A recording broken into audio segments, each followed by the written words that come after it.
하나님의 말씀 보시겠습니다. 하나님의 말씀은 빌립보서 2장 5절부터 11절의 말씀입니다. 빌립보서 2장 5절부터 11절의 말씀입니다. 제가 하나님의 말씀을 봉독합니다. 너희 안에 이 마음을 품으라. 곧 그리스도 예수의 마음이니 그는 근본 하나님의 본체시나 하나님과 동등됨을 취할 것으로 여기지 아니하시고 오히려 자기를 비워 종의 형체를 가지사 사람들과 같이 되셨고 사람의 모양으로 나타나사 자기를 낮추시고 죽기까지 복종하셨으니 곧 십자가에 죽으심이라. 이러므로 하나님이 그를 지극히 높여 모든 이름 위에 뛰어난 이름을 주사 하늘에 있는 자들과 땅에 있는 자들과 땅 아래에 있는 자들로 모든 무릎을 예수의 이름에 꿇게 하시고 모든 이름으로 예수 그리스도를 주라 시인하여 하나님 아버지께 영광을 돌리게 하셨느니라. 아멘. 말씀을 통한 주의 은혜와 평강이 넘치기를 축원합니다. 오늘은 종려주일로 예배를 드리고 있습니다. 교회력으로는 사순절 6번째 주일로 이 종려주일은 고난주간이 시작되는 첫날로 보기도 하고 예수님께서 예루살렘에 입성하실 때 사람들로부터 환영과 환대를 받은 날이므로 아직 고난이 시작되지 않았다 해서 고난주간에서 제외한 앞선 날로 보기도 합니다. 수많은 무리들은 예수님께서 행하신 표적과 기사를 들었고 이제 예수님께서 예루살렘에 오고 계신다라는 소문을 전해 들었습니다. 그들은 예수님에 대한 기대감을 가지고 있었습니다. 자신들을 이 로마의 압제 가운데서 구원하시고 그 찬란했던 다윗 왕 솔로몬 시대를 재현시키실 이 해방시키실 왕으로서의 메시아를 기대했던 것이죠. 그래서 예수님께서 예루살렘에 입성하실 때 그들은 수많은 무리가 모여들었고 그 왕이나 그 장군이 지날 때 그를 높이는 행위인 겉옷을 벗어서 그 길 위에 깔고 기쁨과 승리를 상징하는 종려나무 그 가지를 길가에 놓고 손에 쥐고 흔들면서 호산나 다윗의 자손이여 주의 이름으로 오시는 이여 호산나 하면서 자신들을 구원하소서라고 외쳤던 것입니다. 하지만 그들의 기대와는 다르게 예수님께서는 정치적인 군사적인 왕이나 개선 장군으로서 말을 타고 위풍당당하게 입성하신 것이 아니라 하나님의 계획에 따라서 그분은 철저하게 낮아지심과 겸손함으로 순종하심으로 나아갔습니다. 그분은 스가랴서의 예언의 말씀을 이루시기 위해서 나귀 새끼를 타고 그 예루살렘에 입성하신 것이죠.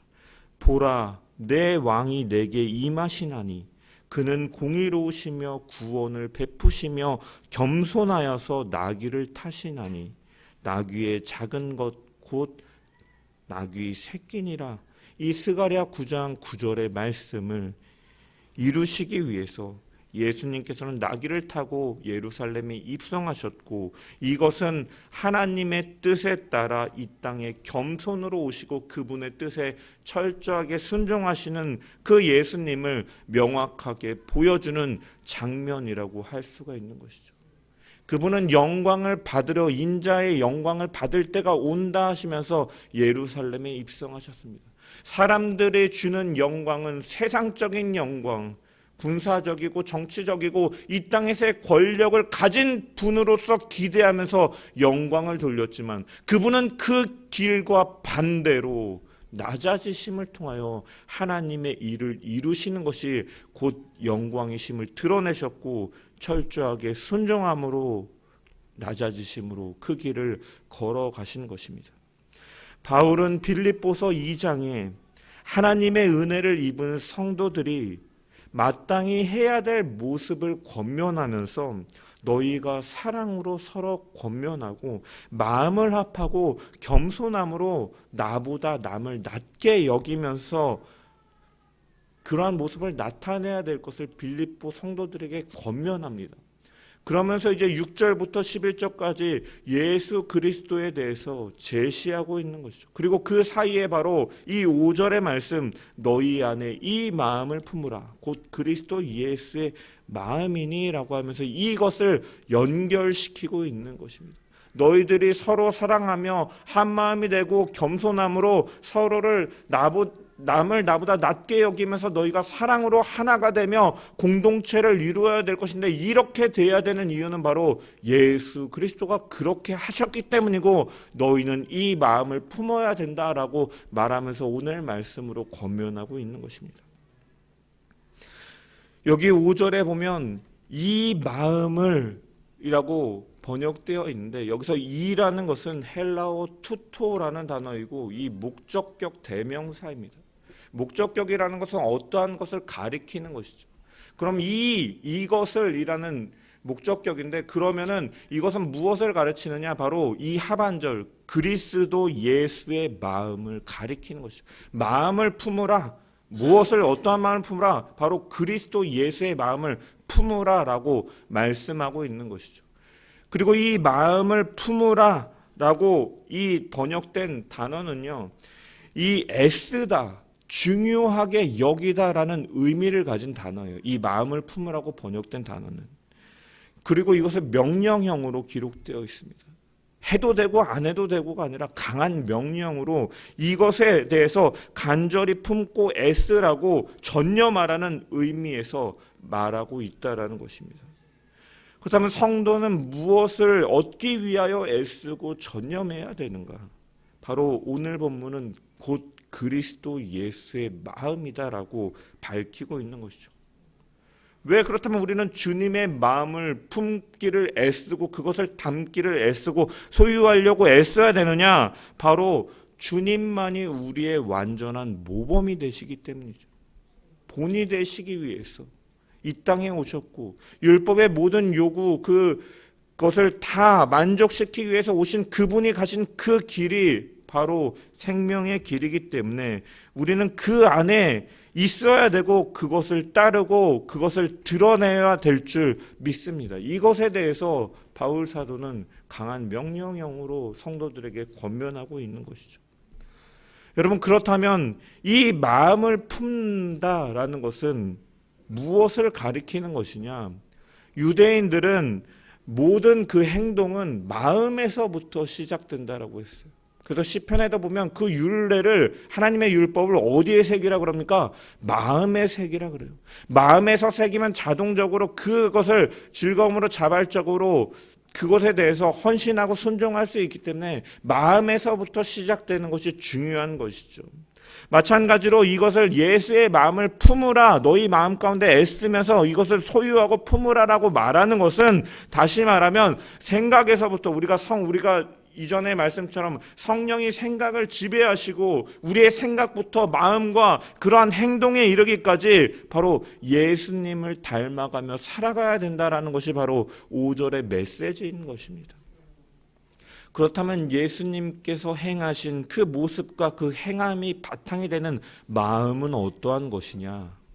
6절부터 8절의 말씀을 우리 같이 한번 읽어보겠습니다. 6절부터 8절 말씀 시작.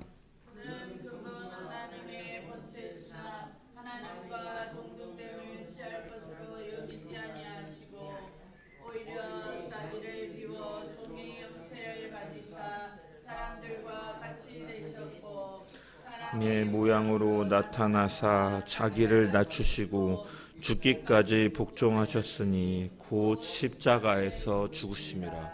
아멘. 예수님은 어떻게 행동하셨고 어떠한 마음으로 하셨는가?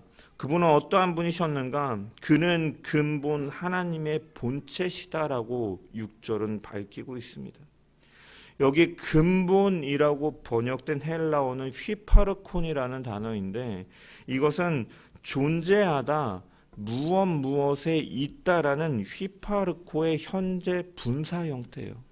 현재 분사 형태라는 것은 이 진행의 의미를 가지고 있다 그랬어요. 끝난 것이 아니라 진행의 의미를 갖고 있다는 거. 그리고 그 앞에 이 휘파르콘 앞에는 전치사 n이 붙어 있는데 영어로 in이죠. 뭐뭐 안에라는 의미입니다. 뭐뭐 안에 존재하다, 무엇에 있다, 그리고 그것이 지속되고 있다라는 의미인 것이죠. 따라서 직역해 보면 예수님께서는 하나님의 본체 안에서 존재하고 계신 분이다. 하나님이라는 그 본체 안에 존재하고 계신 분이다. 이전부터 지금까지 존재하셨고 지금도 존재하시고 앞으로도 지금 부활 승천하신 이후에도 영원토록 존재하실 것이다라는 의미의 그 시간을 초월한 개념인 것이죠. 그분은 한 분 하나님으로서 늘 함께 하시는 분이심을 드러내고 있는 것입니다. 그렇다면 여기 본체라는 것은 무엇입니까?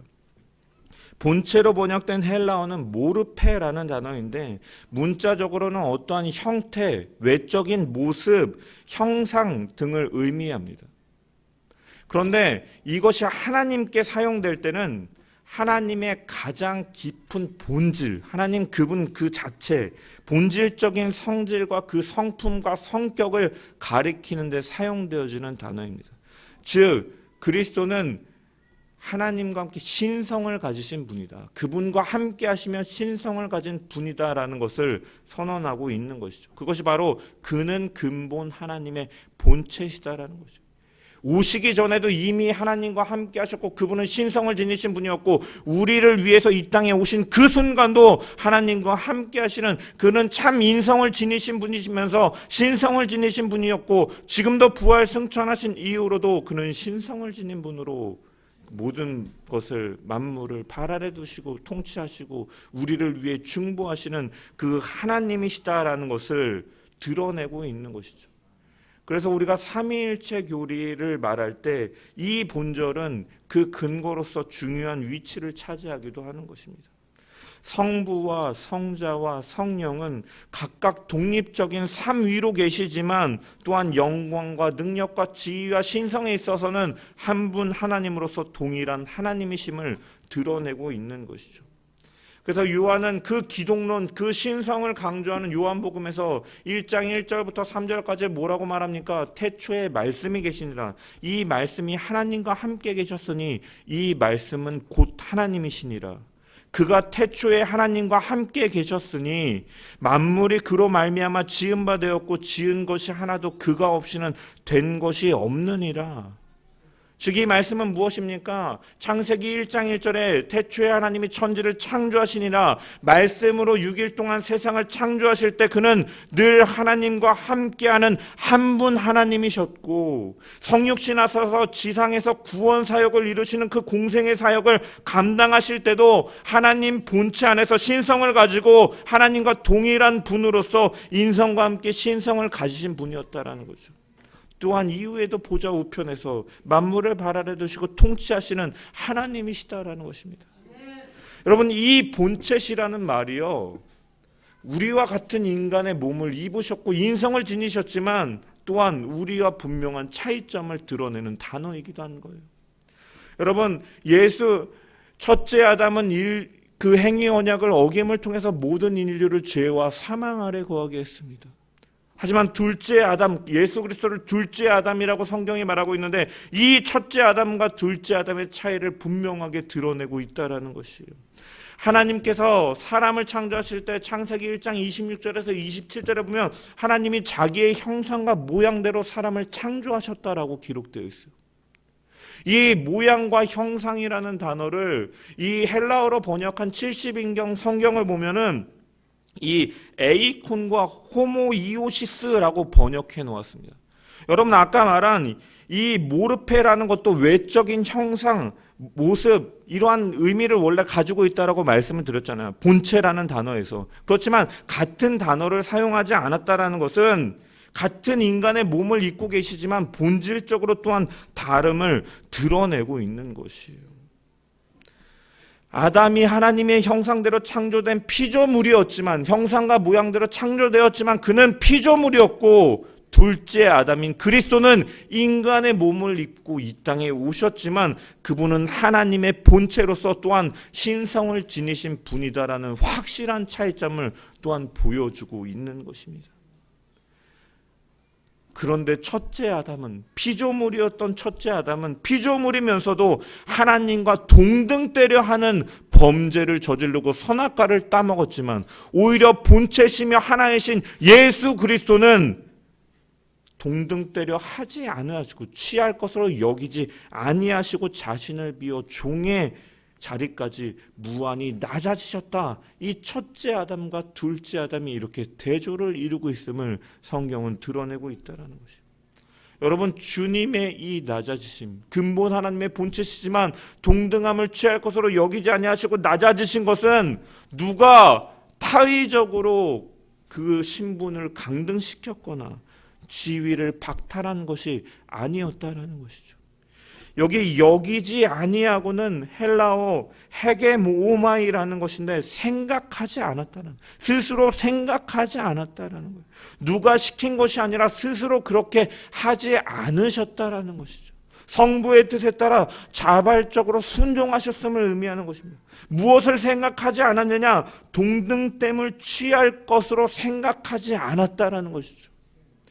여기 이 취할 것이라는 단어는요, 이 헬라어 단어를 보면은 붙잡다, 빼앗다, 막 이렇게 잡고 있다, 강하게 잡고 있다라는 의미를 갖고 있어요. 그런데 예수님께서는 자신의 이익을 위해서, 영광을 위해서 그것을, 그 본체신 것을 꽉 붙잡고 계신 것이 아니라 자기 스스로 낮아지시는 그 길을 생각하지 않으시고 가셨다라는 의미인 것입니다. 여러분, 사람들은 자기 자리를 유지하고 그 부와 권력을 유지하기 위해서 평생을 그것을 목적을 두고 살아가고, 이를 위해서 악한 행동도 서슴없이 벌이는 것이 사람들의 모습이죠. 오늘날 뉴스를 보면 그런 모습들이 얼마나 많이 있습니까? 부를 갖기 위해서, 명예를 갖기 위해서 가족을 살해하기도 하고, 지인을 청탁해서 죽이고 그것을 차지하려고 하기도 하고. 그럼 얼마나 악한 생각과 모습을 갖고 살아갑니다. 다른 사람들이 피눈물을 흘려도 자신만 잘 살면 되는 것처럼 사는 사람들이 너무나 많이 있다라는 것이죠. 그것을 붙들고 살아갑니다. 하지만 예수님께서는 하나님으로 예전부터, 태초부터 계신 선재하신 분이셨지만, 그분은 능동적으로 자신의 이익과 영광을 위해서 하나님과 동등됨을 붙잡고 계셨던 것이 아니라 스스로의 권리와 영광을 생각하지 않으셨다라는 것이죠. 그 포기하심이 어떠한 일로 나타납니까? 7절부터 8절에 보면 오히려 자기를 비워 종의 형체를 가지사 사람들과 같이 되셨고, 사람의 모양으로 나타나사 자기를 낮추시고 죽기까지 복종하셨으니 곧 십자가에 죽으심이라. 이 7절을 보면은 세 개의 문장으로 구성되어 있어요. 자기를 비웠다, 종이의 형체를 가지셨다, 사람들과 같이 되셨다 라고 말하면서 그 앞에 오히려라는 말을 통해서 강조하고 있는 것이죠. 예수님께서는 하나님이신데 하나님과 동등됨을 취할 것을 여기지 아니하셨다. 생각만 그것에서 머무른 것이 아니라 적극적인 의미로 오히려 자기를 비우셨다라는 것이죠. 적극적인 순종으로 나아가셨다라는 것입니다. 자기를 비우고라는 것은 종의 형체를 가지고 사람들과 같이 되셨다라는 것을 의미하는 거예요. 이것은 예수님께서 하나님으로서 지니신 신성이나 이 본질을 버렸다라는 의미는 아닙니다. 왜냐? 이미 6절에서 그분은 이미 이전부터 지금부터 앞으로도 하나님과 본체시다, 신성을 가진 분이시다라는 것을 드러내고 있기 때문이죠. 따라서 여기서 비우다라는 표현은요, 신성을 포기했다라는 의미가 아니라 그 하나님으로서 영광스러운 지위를 잠시 뒤로 한 채 육체와 시간과 공간을 그 제한 아래에 있는 종의 형체를 입으셨음을 가리키는 것이죠. 시간 위에 계셨고 스스로 계신 분으로 그 어떤 것도 영향을 미칠 수 없는 자존하시는 하나님이신데, 그 창조주께서, 천지를 만드신 하나님께서 시간과 공간의 제약을 받는 피조물에 허약한 인간의 몸으로 오셨다라는 것이죠. 배고픔과 질병과 고단함이 있고 눈물이 있고 결국은 죽어 흙으로 돌아가는 죄안된 몸을 가진 인간으로 오셨다라는 것을 의미하는 것입니다. 온 하늘과 우주를 품으시고 그 사랑과 그 높이와 깊이와 넓이는 헤아릴 수 없을 만큼 크신 광대하신 하나님이신데, 그분은 스스로 낮아지셔서 세상에 태어나는 모든 아기들처럼 그 어머니의 그 자궁 아래 그 태아로서 성령의 잉태 속에 오셨다라는 것입니다. 바로 나오신 것도 아니고 10달이라는 시간 동안 그 아이들이 그 엄마의 뱃속에서 성장하는 것처럼 10달 동안 머무시면서 그분은 이 땅에 오셨던 것이죠. 그리고 온 세상의 그 모든 필요를 아시고 공급하시는 하나님께서 그저 그 엄마의 태 속에서 그 탯줄로 공급을 받는, 어떻게 보면 가장 나약하고 연약한 젖먹이로서 오셨다라는 것입니다. 모든 것을 알고 계시는 그 전능하신 하나님께서 자신의 의사를 표현하는데 그저 울 수밖에 없는 그러한 어린 아기가 되셔서 오셨다라는 것이죠. 여러분, 이 성육신은 이처럼 그분의 절대적인 낮아지심을 의미하고 내포하고 있는 것입니다.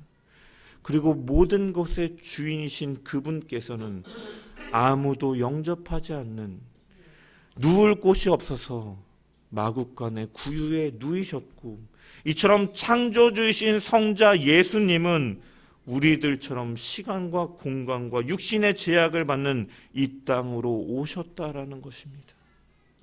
그렇다면 이 전능하신 분께서, 이 하나님께서, 근본 하나님의 본체신 분께서 왜 사람들과 같이 되셨는가? 8절은 밝히고 있는 것이죠. 사람의 모양으로 나타나사 자기를 낮추시고 죽기까지 복종하셨으니 곧 십자가에 죽으심이라.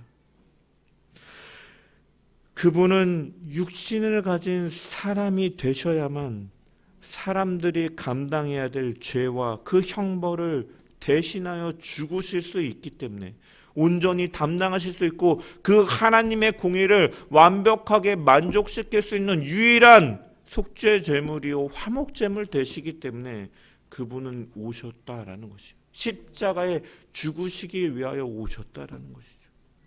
죄의 세력의, 죄와 사망의 지배 아래 있고 사망의 종로를 타는 우리 사람들을 그 죽음으로부터, 그 죄와 사망으로부터 해방시키기 위해서, 노인받도록 하시기 위해서 사람과 같이 되셔서 이 땅에 오셨고, 그 죄와 사망을 그분께서 이기심으로 우리에게 자유를, 그 진리 안에서의 자유를 허락하여 주신 것입니다.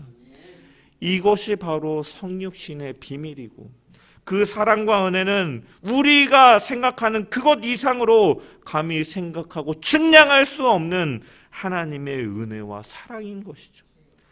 그래서 성육신 사건은, 예수님이 이 땅에 오심은 우리를 향한 하나님의 그 적극적인 사랑의 표현인 것이죠.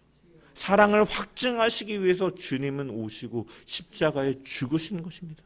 그것이 바로 우리를 향한 아버지 하나님의 사랑의 확증인 것이죠.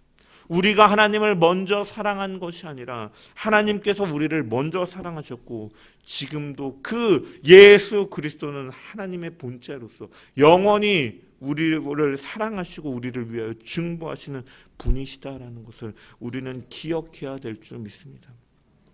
바울은 오늘 본문을 통해서 너희 안에 이 마음을 품으라, 곧 그리스도 예수의 마음이다라고 권면하고 있습니다.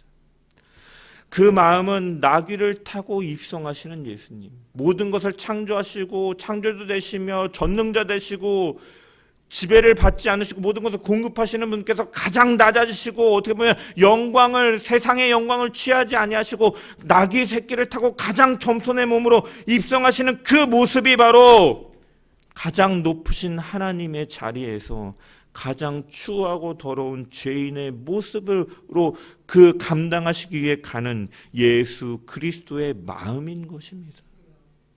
종려주일에 그 사람들은 환호하지만 주님은 그들을 보면서 기뻐하셨을까요?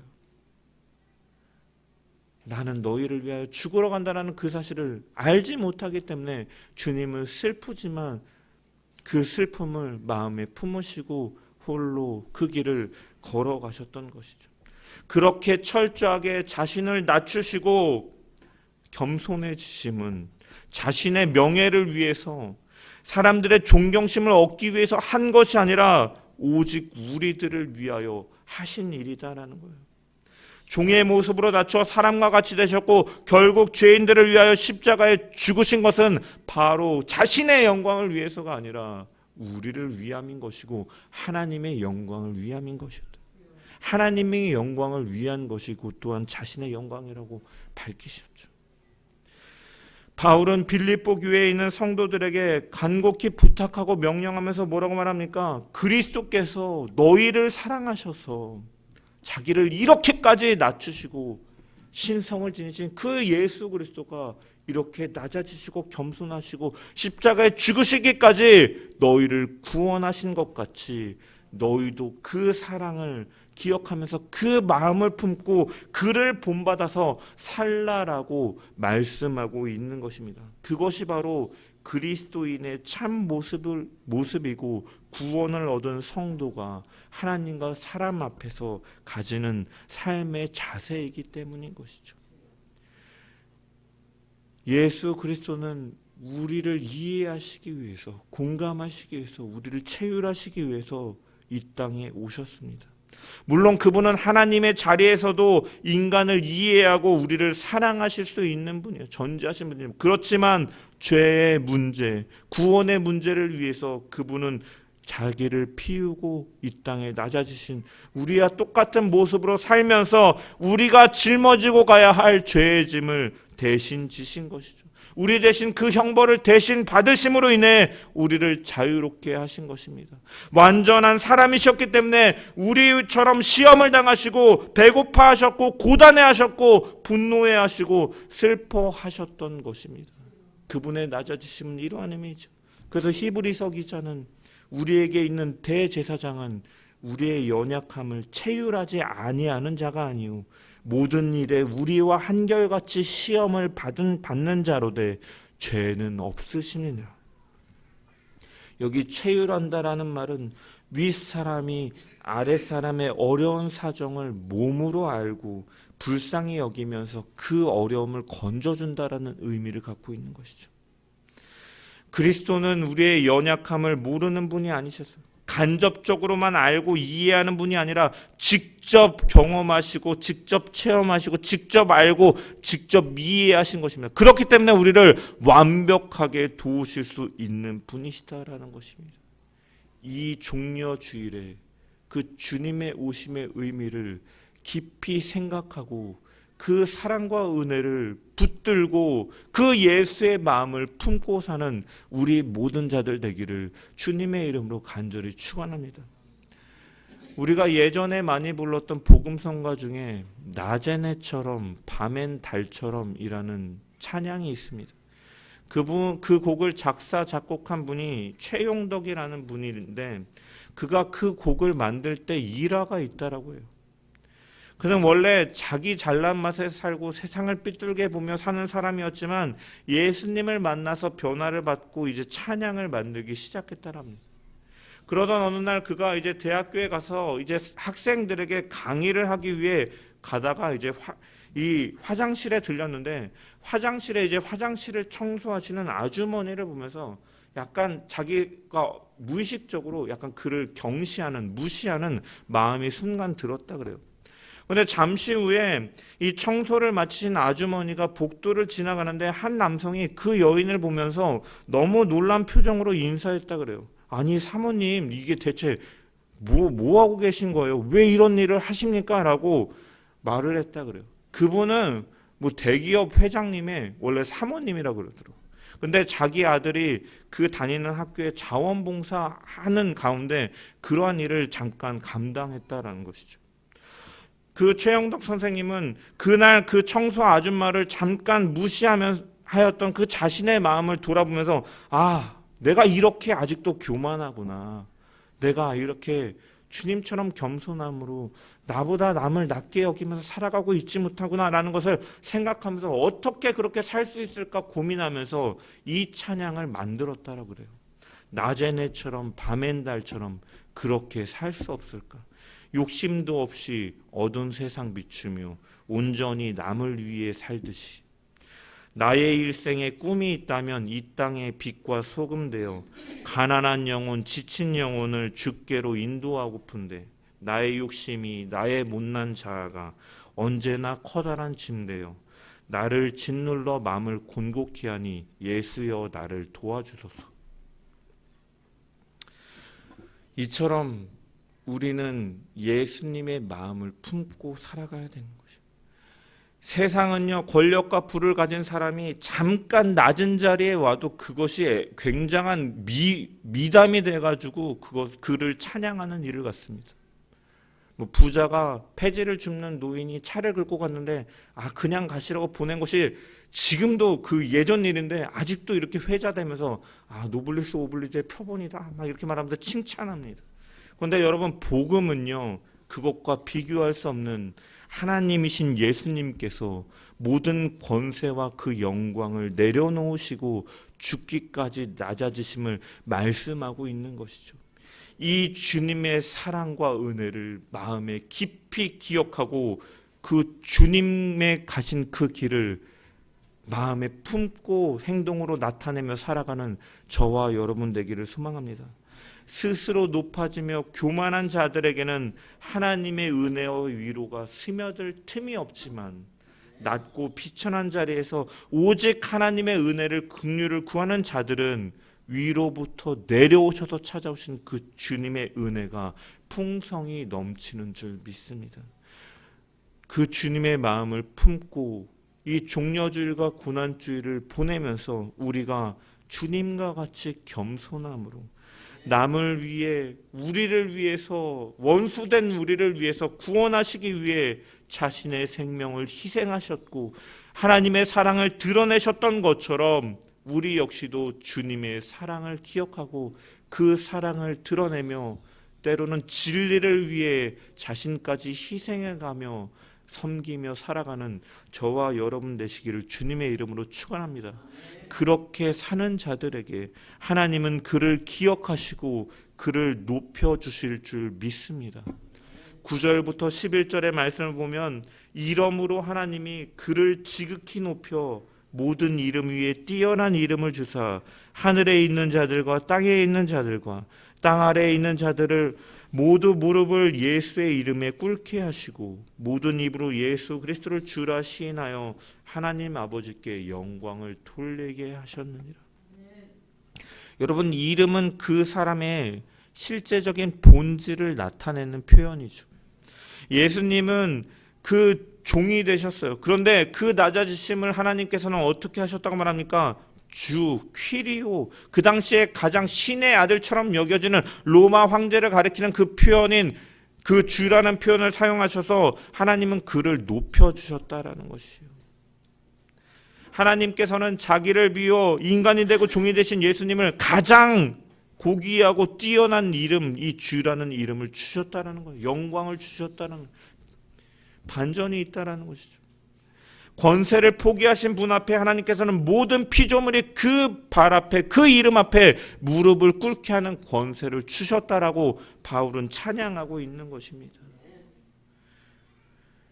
무엇보다도 이 일을 통해서 하나님은 영광을 받으셨다라는 것이죠. 모든 입으로 예수 그리스도를 주라 시인하여 하나님 아버지께 영광을 돌리게 하셨느니라. 이 말씀의 원문을 보면 접속사 카이로 시작해요. 그리고 모든 입이 예수 그리스도께서 주신 것을 고백할 것인데 이것은 아버지의 영광을 위해서라는 의미인 것입니다. 여러분, 우리가 주님과 같은 겸손과 희생과 사랑으로 세상 가운데 살아가게 된다면 하나님은 때로는 그러한 모습이 세상은 호구로 여기고 어떻게 보면 비웃고 조롱하고 낮춰볼지 모르지만 하나님은 그를 기억하사 높이실 것이고 그리스도인들의 모습을 통해서 하나님께서 영광 받으실 것이다라는 거예요. 복음의 능력이 나타나게 되고 하나님의 나라는 확장됨을 우리는 오늘 본문을 통해서도 분명히 발견할 수가 있는 것입니다. 종려주의를 보내면서 우리는 왜 예수님께서 우리와 같은 몸을 입고 오시고 나귀 새끼를 타고 예루살렘 성에 입성하셨는지를 우리는 깊이 생각해야 됩니다. 죽기까지 복종하셨다라는 것은 그리스도의 겸손의 극치와 완전한 순종을 의미하는 것이고 예수님은 이 땅에 죽기 위해 오셨다라는 것을 의미하는 것입니다.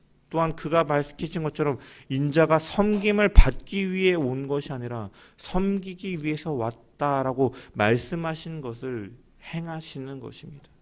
이 겸손함이 우리를 살리셨고 이 희생과 사랑이 우리를 해방시키시고 구원하신 줄 믿습니다. 그 겸손함을 하나님께서는 높이시고 모든 이름 위에 뛰어나게 하시고 모든 것들을 그 발 아래 복종하게 하시는 권세를 주신 것입니다. 여러분, 이 겸손함으로 살아갈 수 있기를 소망합니다. 겸손함이라는 것은, 성경적 겸손이라는 것은 무조건 남 앞에 자신을 비굴하게 낮추라라는 의미가 아닙니다. 진리에 대해서는 예수님께서 절대 타협하지 아니하시고 바른 진리의 말씀을 선포하시고 하나님의 말씀을 가르치시고 하나님 나라를 선포하시고 그 사랑을 드러내셨지만 비본질에 있어서는 실족치 않게 하시고 섬기고 희생하신 모습을 보이신 것처럼 힘과 권세가 있는 그분이 그것을 자랑치 않고 남용하지 않고 하나님과 그 이웃을 자기 백성을 위해서 사용하신 것처럼 겸손이라는 것, 그리스도의 마음을 품는다라는 것은 우리에게 때로는 힘과 권세와 부와 명예가 있어 남들보다 나은 게 있다 할지라도 그것을 자랑하거나 남용하면서 그것을 업신여기면서 무시하는 것이 아니라 그것을 하나님의 영광을 위해서 그리고 이웃의 구원을 위해서 겸손하게 나타내며 살아가는 것이 바로 성경적인 겸손이요 그리스도의 마음인 줄 믿습니다. 우리에게 허락하신 모든 것을 하나님의 영광을 위해서 그리고 이웃을 위해 복음을 전하는 일에 겸손히 사용하고 하나님께 영광을 돌리며 살아가는 우리 모든 자들 되기를 주님의 이름으로 간절히 축원합니다.